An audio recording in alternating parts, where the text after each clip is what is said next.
Welcome. Today we are diving into space complexity. You have probably heard of time complexity, but understanding how your code uses memory is just as important for writing efficient software.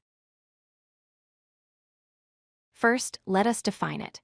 While time complexity measures how long an algorithm takes to run, space complexity measures the total amount of memory, or RAM, an algorithm uses relative to the size of the input. It is about efficiency. A common point of confusion is what counts towards space. Total space is the sum of two things: the input space, which is the memory taken by the data you pass in, and auxiliary space, which is the extra memory your code creates during execution.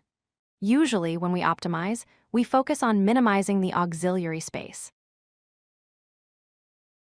We use big O notation for space just like we do for time. O of 1 is constant space, which is excellent. O of log n is logarithmic.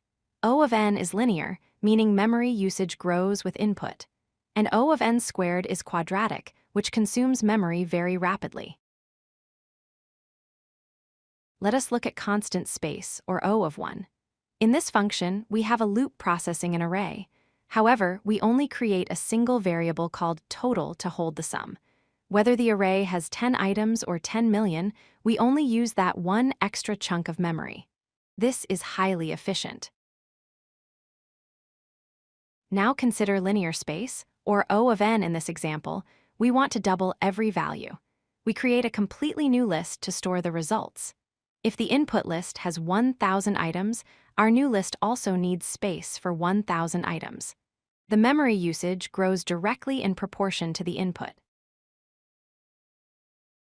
Quadratic space, or O of n squared, often appears when working with grids or matrices. If you create a 2D table where the width and height are both dependent on the input size, your memory usage explodes. A 10 by 10 grid is 100 cells, but a 1,000 by 1,000 grid is 1,000,000 cells. Here is a hidden cost: recursion. Even if you do not declare variables, every time a function calls itself, it adds a layer to the call stack in memory. If your recursion goes n levels deep, you are using O of n space implicitly. Do not forget to account for this stack space.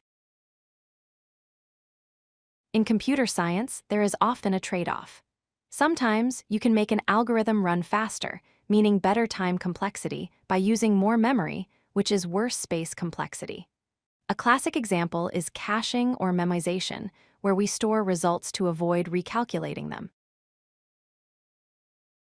To wrap up, remember that space complexity includes both input and auxiliary space.